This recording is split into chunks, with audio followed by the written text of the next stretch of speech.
Good morning, students. Homework for today. After completing short answer type question, you have to learn long answer type question from this lesson.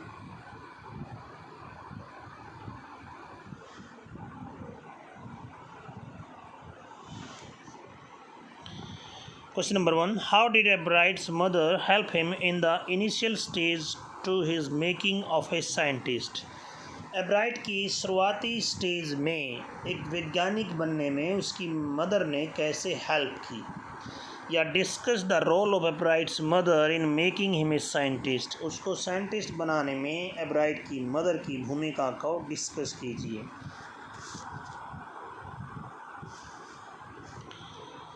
रिचीज़ father died when he was in third grade. Richie के पिता की मृत्यु तब हो गई थी जब वो तीसरी कक्षा में थे। Thus he became his mother's everything. इस प्रकार वो अपनी माँ का ही सब कुछ बन गई। He was the only child of his parents. वो अपने माता पिता का एकमात्र बच्चा था। Richie could not do much in north of Reading's Pennsylvania. वहाँ रिची पेंसिल्वेनिया में पढ़ने के अलावा और कुछ ज़्यादा नहीं कर सकता था। But he could do one things. लेकिन हाँ, वो एक चीज़ कर सकता था। It was to collect things. चीज़ों को इकट्ठा कर सकता था। He therefore started collecting things. इसलिए उसने चीज़ें इकट्ठी करना शुरू की। एक हॉबी है, जैसे प्लेइंग होती है। Beginning in the kindergarten एब्राइट collected butterflies. शुरुआत में जब वो बच्चा था, बच्चों के स्कूल में था, उस टाइम पर उस एब्राइट ने बटरफ्लाइज कलेक्टेड करना शुरू किया। ही also collected rocks, fossils and coins. इसके अलावा उसने चट्टानें, जीवाश्म और सिक्के भी इकट्ठा किए। He became an astronomer too. वो एक खगोल शास्त्री भी बन गया। Sometimes he also did star gazing all night. कभी कभी वो सारी रात तारे ही देखता रहता था। His mother became his friend. उसकी माँ उसकी मित्र बन गई। She also brought him home friends. वो उसके लिए घर पर ही मित्र लाती थी। They would spend the night together. रात को वो टाइम इकट्ठा स्पेंड करते थे। By the time he was in second grade he had collected all 25 species of butterfly. जब तक वो दूसरी कक्षा में हुआ, उसमें तक वो अपने घर में तितलियों की सारी 25 नस्लों को इकट्ठा कर चुके थे। इसने थोड़ा और कम बताया, यहाँ पर आगे और भी बता सकते हो आप। जब when Richie lost interest in collecting butterflies, his mother brought a book travel to X minutes and this book से opened the world of science to him. अर्थात ये बेसिक, ये सुन लेना ध्यान से, जो भी मैंने बोला है ये लिख लेना। उसकी माँ जब रिची ने बटरफ्लाइज इकट्ठा करने में अपनी रुचि खोनी शुरू की, तो उसकी माँ उसके लिए एक नई किताब ट्रेवल टू मोनर्स एक्स ले आई, जिसने कि उसके लिए विज्ञान के संसार के दरवाजे खोल दिए। और लास्ट में कैसे को in this way his mother's role was huge in making him a scientist. इसमें थोड़ा 2-3 लाइन और ऐड करो। ओके, जो मैंने बोला है लिखते टाइम बार बार रोक रोक के सुनो, अच्छे से समझ में आ जाएगा।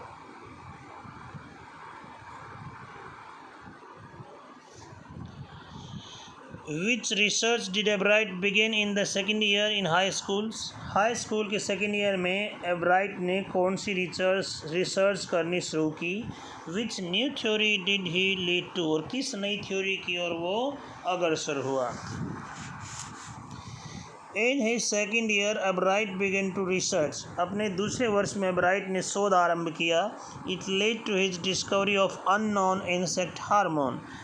इससे उसने एक अनजाने कीड़े हार्मोन की खोज कर डाली। Indirectly it also led to his new theory on the life of cells. अप्रत्यक्ष रूप से वो कोशिकाओं के जीवन पर एक नई थ्योरी है उसका उसे पता चल गया। Ebright tried to answer the question what is the purpose of the 12 tiny gold spots on the monarch's pupa. Ebright ने एक प्रश्न का उत्तर देने की कोशिश की कि मोनर्क तितली जो प्यूपा है उस पर 12 गोल्ड जो सुनहरे निशान हैं, उनका उद्देश्य क्या है?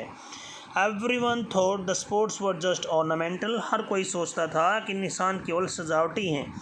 But doctor Urquhart didn't believe it. लेकिन डॉक्टर आर्कवाट इसको ऐसा विश्वास नहीं मानते थे। Ebright and another science students build a device Ebright और दूसरे साइंस के विद्यार्थियों ने एक डिवाइस बनाया। It showed that the sports were producing a hormone, जिसने दिखाया ये स्पोर्ट्स हार्मोन को उत्पन्न कर रहे थे। It was necessary for the butterfly development and growth. इसका मतलब ये धब्बे बटरफ्लाई के डेवलपमेंट और ग्रोथ के लिए आवश्यक थे। दिस प्रोजेक्ट वोन एब्राइट first place in the country fair. इस प्रोजेक्ट ने एब्राइट को काउंट्री फेयर में प्रथम स्थान दिलाया। इट आल्सो वोन him an entry into international science and engineering fair. इसके अलावा इसने उसको अंतर्राष्ट्रीय विज्ञान और इंजीनियरिंग मेले में भी प्रवेश दिलाया। So that's it.